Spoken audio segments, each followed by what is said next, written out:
तो गाइज़ एक नए वीडियोज़ के साथ फिर हम आज का जो क्लास है, आज का जो टॉपिक है वो आप देख रहे हैं कि सिंपल प्रेजेंट का या फिर प्रेजेंट इंडेफिनिट का इंटेरोगेटिव है। क्या है?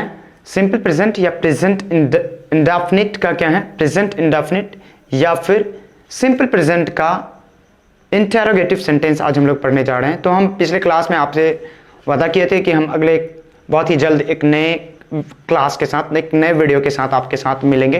तो आज का जो क्लास होगा बहुत ही इंटरेस्टिंग होने वाला है। तो क्लास में बने रहने के लिए हम सबसे पहले बोलेंगे एक मोटिवेशनल आपके लिए एक मोटिवेशन है। सबसे पहले कहा जाता है कि जीत के खातिर बस एक जुनून चाहिए। जीत के खातिर बस एक जुनून चाहिए, जिसमें उबाल हो ऐसा खून चाहिए। हम क्या बोले कि जीत के खातिर बस एक जुनून चाहिए, जिसमें उबाल हो ऐसा खून चाहिए।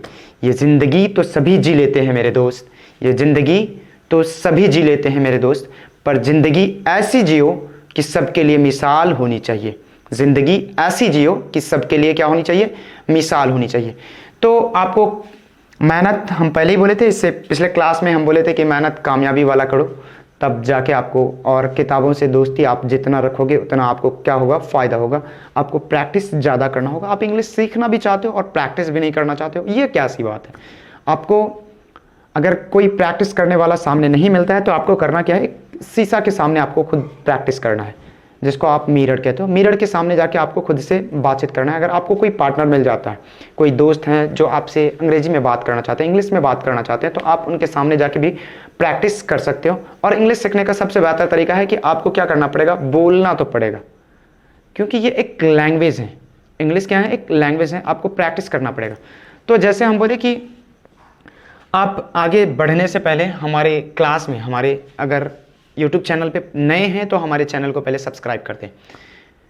क्या करें? हमारे चैनल को सब्सक्राइब कर दें और क्लास में बने रहने की कोशिश करें, ताकि आपको इंटेरोगेटिव, सिंपल प्रेजेंट का जो इंटेरोगेटिव या प्रेजेंट इंडेफिनिट का जो इंटेरोगेटिव है वो पूर्ण रूप से, पूरी तरीके से, कंप्लीटली आप उनको समझ लें।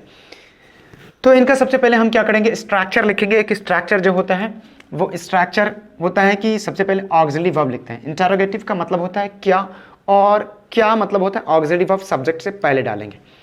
इंटेरोगेटिव का मतलब ही होता है कि सेंटेंस का शुरुआत जो होगा हिंदी में वो क्या से होगा? किससे होगा? क्या से होगा। और ऑक्सिलरी वर्ब जो होते हैं वो ऑक्सिलरी वर्ब को हम लोग सबसे पहले लिखते हैं, सब्जेक्ट से पहले लिखते हैं इंटेरोगेटिव में। तो इंटेरोगेटिव भी ये दो तरह के हो जाएंगे, एक होगा एफर्मेटिव और एक होगा निगेटिव। जैसे हम लोग असर्टिव में पढ़े एफर्मेटिव और निगेटिव, इंटेरोगेटिव भी दो तरह के हो जाएंगे, एक होगा एफर्मेटिव और एक होगा इंटेरोगेटिव। एक में नहीं नहीं होगा कहीं पे, और एक में नहीं लगा हुआ रहेगा कहीं पे। जैसे क्या तुम नहीं पढ़ते हो? ठीक है, वो तो निगेटिव में चले जाएगा फिर। और अभी जैसे हम बोलेंगे कि क्या तुम विद्यालय जाते हो, सेंटेंस की शुरुआत जो होगी वो क्या से होगा। हमेशा कोई भी सेंटेंस का जो शुरुआत होगा वो क्या से, यानी क्वेश्चन पूछे जाएंगे आपको। ठीक, तो इंटेरोगेटिव मतलब ही हम बोले कि इंटेरोगेटिव मीन्स होता है क्या, और क्या सब्जेक्ट से कहाँ होगा? पहले होगा। सब्जेक्ट से कहाँ होगा? पहले होगा। तो उसीलिए हम लोग क्या करेंगे? ऑक्सिलरी वर्ब को सब्जेक्ट से पहले लिखेंगे। सब्जेक्ट से कहाँ? पहले लिखेंगे। तो हम जैसे स्ट्रक्चर लिखेंगे तो सबसे पहले क्या हो जाएगा? डू या डज, डू या डज लिखेंगे। उसके बाद क्या हो जाएगा? डू या डज के बाद, उसके बाद होगा सब्जेक्ट, उसके बाद होगा वर्ब का फर्स्ट फॉर्म, उसके बाद क्या हो जाएगा? उसके बाद होगा ऑब्जेक्ट, और लास्ट में ये क्वेश्चन मार्क देना ना भूलें आप। ये क्वेश्चन मार्क आपको छोड़ना नहीं है, क्योंकि क्वेश्चन कर रहे हैं आप। क्या आप विद्यालय जाते हो? क्या वो रोटी खाती है? क्या तुम मेला जाते हो? क्या तुम किताब पढ़ते हो? इस तरह के सेंटेंसेज होते हैं। सेंटेंस की शुरुआत क्या हो रहा है? क्या से होता है। इंटेरोगेटिव का पहचान ही है कि क्या से सेंटेंस की शुरुआत होगी। सेंटेंस का जो शुरुआत होगा हिंदी में, जो हम लोग बोलते हैं हिंदी में, क्या होगा? क्या से ही स्टार्ट होंगे। ठीक, इतना याद रखिएगा। तो इसको हम लोग करेंगे क्या? ये जैसे आप देख रहे हैं कि डू या does plus subject plus verb का कौन सा फॉर्म? फर्स्ट फॉर्म, उसके बाद ऑब्जेक्ट हम लिख चुके हैं यहाँ पे। ये इनको हम क्या कर दिए? अंडरलाइन कर दिए। ठीक है, एक तो अब इससे पहले क्लास में हम लोग डिस्कस कर चुके थे कि डू और डज किन के साथ लगेगा, लेकिन बहुत सारे लोग ऐसे भी होंगे जो पिछले क्लास नहीं देखे होंगे, तो वो पहले जाके पिछले क्लास देख लें, उसके बाद यहाँ आए। तो इसको देखने के लिए आपको क्या करना पड़ेगा, सबसे पहले डू और डज पे हम थोड़ा बात कर लेते हैं जनरली स्पीड में। ठीक है, तो हम बोले थे कि डू लगेगा, आई के साथ डू लगेगा, वी के साथ डू लगेगा, यू के साथ डू लगेगा, दे के साथ डू लगेगा, और कोई भी अगर प्लूरल सब्जेक्ट हो तो उनके साथ भी क्या लगेगा, डू लगेगा। तो ये सारे सब्जेक्ट थे जिनके साथ क्या लगेगा, डू लगेगा। बाद बाकी रह गया डज का। तो डज किनके साथ लगेगा, तो डज लगेगा थर्ड पर्सन सिंगुलर नंबर जितने भी होंगे, थर्ड पर्सन सिंगुलर नंबर जितने भी होंगे, जैसे ही होगा, सी होगा, इट होगा, और कोई भी नाम होंगे, या फिर सिंगुलर सब्जेक्ट अगर होंगे तो उनके साथ भी हम लोग क्या लगाएंगे, डज लगाएंगे। ठीक, तो इनको अगर आप समझ गए तो हम थोड़ा शॉर्ट में इनको लिख लेते हैं। पहले हम बोले कि डू लगेगा आई के साथ, ये डू लगेगा वी के साथ, यू के साथ डू लगेगा, दे के साथ डू लगेगा, और कोई भी प्लूरल सब्जेक्ट जो होते हैं, प्लूरल सब्जेक्ट के साथ क्या लगेगा, डू लगेगा।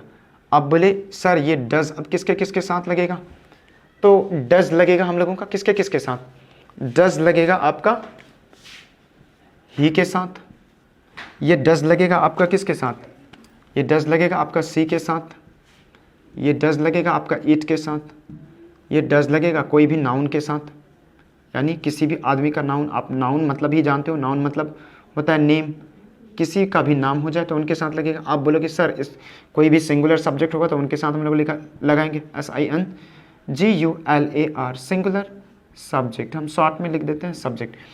तो आप देख लीजिए कि डज किसके साथ लगेगा और डू किन के साथ लगेगा, इतना क्लियर। तो आप इनको देख सकते हैं कि हम बोले कि आई के साथ डू, वी के साथ डू, यू के साथ डू, दे के साथ डू लगाएंगे, और कोई भी प्लूरल सब्जेक्ट होगा तो उनके साथ भी क्या लगाएंगे, डू लगाएंगे।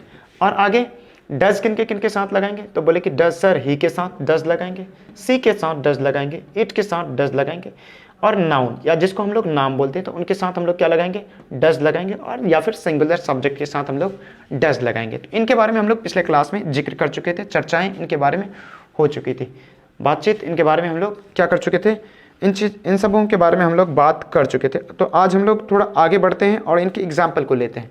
ज़्यादा देर ना करते हुए, बिना लेट किए हुए हम लोग क्या करेंगे, आगे बढ़ेंगे। स्ट्रक्चर आपके सामने रहेगा और इन चीज़ों को हम क्या करते हैं, क्लीन कर देते हैं पहले। ठीक है, तो इन सब के साथ हम लोग डू लगाएंगे। तो एग्जाम्पल लेते हैं, सर आप एग्जाम्पल लीजिए। ठीक है, एग्जाम्पल पहले एक बिना ऑब्जेक्ट वाला लेते हैं। पहला वाला एग्जाम्पल लिए हम बोले कि क्या तुम पढ़ते हो, क्या तुम पढ़ते हो। हम लोग अक्सर बोलते हैं क्या तुम पढ़ते हो। सर आप बोले कि ये क्या से शुरुआत हुआ, इसलिए इंटरोगेटिव सेंटेंस है, तुम है सब्जेक्ट, पढ़ते हो है वर्ब, तीन चीज़ है इस सेंटेंस में। तो हम लोग क्या करेंगे, इन चीज़ों को जैसे जैसे हम आगे बढ़ते जाते हैं आसान चीज़ होती जाएगी। जैसे जैसे आप पीछे से सीखते आओगे ये मतलब कोई भी चीज़ क्या होने लगेगा, आपको आसान होने लगेगा, बहुत ही आसान, कोई मुश्किल चीज़ है नहीं। मुश्किल हम लोग कह करके क्या कोई भी सब्जेक्ट को मुश्किल कर दिए, आप पढ़ोगे नहीं तो होगा ही मुश्किल। तो क्या तुम पढ़ते हो, तो इसके लिए आप बोले कि सर क्या तुम पढ़ते हो, तो डू लगाएंगे, तुम के साथ तो डू लगेगा। आप पहले ही लिख चुके थे कि डू यू के साथ क्या लगेगा, डू लगेगा। तो क्या लिखे हम, बोले कि डू यू रीड, और लास्ट में आप बोले सर क्वेश्चन मार्क लग जाएगा, क्वेश्चन मार्क लगा दिए। ठीक, अब इसी में एक ऑब्जेक्ट डाल देते हैं, क्या तुम पढ़ते हो। तो दूसरा हम जो एग्जाम्पल लेते हैं इसमें हम लिखते हैं कि क्या तुम क्या करते हो, क्या तुम किताब पढ़ते हो, क्या तुम किताब पढ़ते हो। एग्जाम्पल ले लिए, क्या लिए, बोले कि क्या तुम किताब पढ़ते हो। तो आप इसको कैसे बनाओगे, बोलोगे सर क्या तुम के लिए तो डू लगेगा, तो लगाएंगे डू, हम लोग स्ट्रक्चर के अकॉर्डिंग डू लगा दिए। सर यू सब्जेक्ट यू है तो यू लगा दिए, ये तो सर ऑब्जेक्ट है और ये वर्ब है तो वर्ब आएगा पहले। डू यू रीड, अब बोले sir do you read a book, do you read a book. एक एग्जाम्पल और ले लेते हैं, क्या करते हैं, ये तो डू वाला था, एक डज वाला लेके देखिए सर, डज वाला भी लेते हैं जनाब। तो डज वाला हम लोग ले लेते हैं, बोले कि क्या तुम किताब पढ़ते हो। तो एग्जाम्पल हम लेते हैं, क्या रोहित ले लेते हैं, क्या रोहित एक क्रिकेटर भी है, रोहित शर्मा जिनका नाम है, क्या रोहित क्रिकेट खेलता है, क्या रोहित क्रिकेट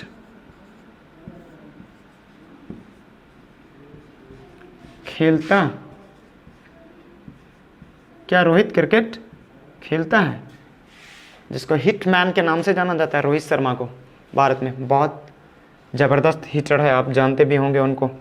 तो क्या रोहित क्रिकेट खेलता है, ठीक है। तो क्या रोहित क्रिकेट खेलता है। आप बोले सर इनको पहले आप बोले ये तो क्या है, इंटरोगेटिव है, सेंटेंस का शुरुआत कर रहा है क्या से, ये रोहित हो गया सब्जेक्ट, ये हो गया ऑब्जेक्ट और ये हो गया वर्ब।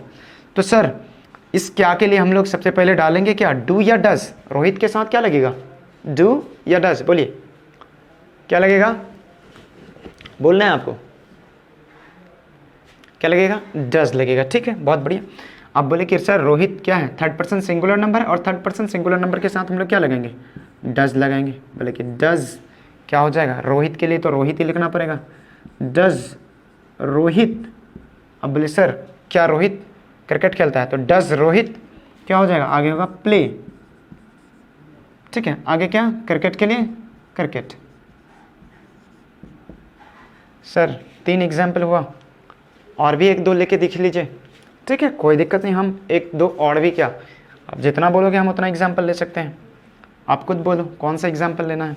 तो इतना को पहले आप क्या करें, नोट डाउन कर लें, ठीक है। तो चलो एक एग्जाम्पल और लेते हैं हम, नीचे वाला रहने देते हैं, कोई दिक्कत नहीं है, ठीक। तो 3 एग्जाम्पल हुआ, चौथा एग्जाम्पल आप बोले सर एक और एग्जाम्पल ले लीजिए, तो हम एक एग्जाम्पल और लेते हैं। बोले क्या बोले, चलो किसी का नाम लिया जाए, फिर नाम वाला हो गया, मैं रह गया था, ठीक है, मैं ऐसे ले लेता हूँ।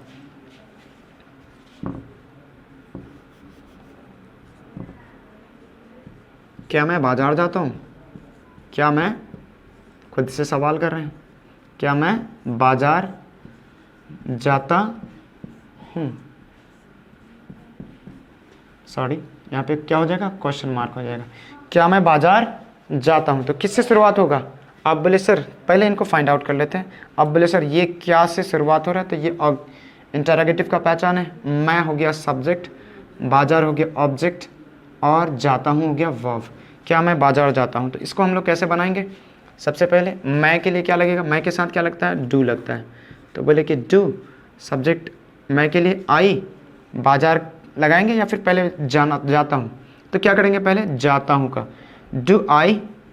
आप बोले कि डू आई गो, गो के साथ टू लगा दिए, गो टू, बाजार का English market, do I go to market, do I go to market. और लास्ट में ये फुल स्टॉप नहीं होगा, ये होगा question mark, do I go to market. एक और एग्जांपल ले लिया जाए, एक बोले कि सर क्या आप अंग्रेजी पढ़ाते हैं, आप क्या बोले, क्या आप अंग्रेजी पढ़ाते हैं। सेंटेंस है क्या आप अंग्रेजी, क्या आप अंग्रेजी पढ़ाते हैं, क्या आप क्या करते हैं, क्या आप अंग्रेजी पढ़ाते हैं। सेंटेंस क्या है, इंटरोगेटिव का है और सिंपल प्रेजेंट का है। तो क्या आप अंग्रेजी पढ़ाते हैं, सेंटेंस का शुरुआत क्या से हुआ, बोले कि सर ये तो इंटरोगेटिव का पहचान है, ये हो गया आपका सब्जेक्ट, ये हो गया ऑब्जेक्ट और ये हो गया वर्ब। तो सबसे पहले सेंटेंस का क्या है, डू या डज, उसके बाद सब्जेक्ट, उसके बाद वर्ब का फर्स्ट फॉर्म, उसके बाद ऑब्जेक्ट। तो इस क्या के लिए हम लोग क्या लगाएंगे, डू या डज। आपके इसलिए आपका इंग्लिश होता है यू, यू के साथ क्या लगता है, डू या डज, क्लियर कीजिए, यू के साथ डू लगता है, ठीक है, वेरी गुड। तो आप बोले कि सर डू लगेगा, तो ठीक है डू लगा दिए, उसके बाद आपका इंग्लिश होता है यू, यू भी लिख दिए, डू यू। अब पढ़ाते हैं, क्या करते हैं, पढ़ाते, पढ़ते नहीं है, ये पढ़ते नहीं है, पढ़ाते हैं, यानी टीचर है। क्या आप अंग्रेजी पढ़ाते हैं, तो डू यू टीच। आप बोले क्या, पढ़ाने का इंग्लिश डू यू टीच। अब आगे अंग्रेजी का क्या होता है, English, do you teach English. तो ये हो गया आपका इतने सारे सेंटेंस। तो आपको क्या करना है, ज़्यादा से ज़्यादा, मतलब मोर देन आपको प्रैक्टिस करना है।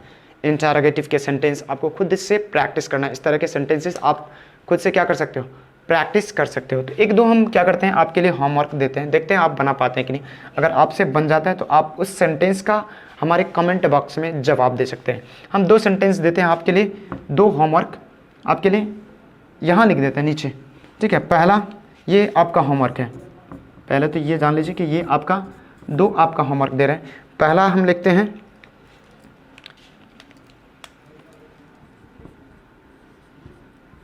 क्या वह आम खाती है? क्या वह आम खाती है? ये कोई लड़की है, ठीक है। इसके लिए, इस वह के लिए हम लोग लगाएंगे सी। और दूसरा सेंटेंस हम लोग ले लेते हैं, दूसरा सेंटेंस ले लेते हैं, क्या अहमद,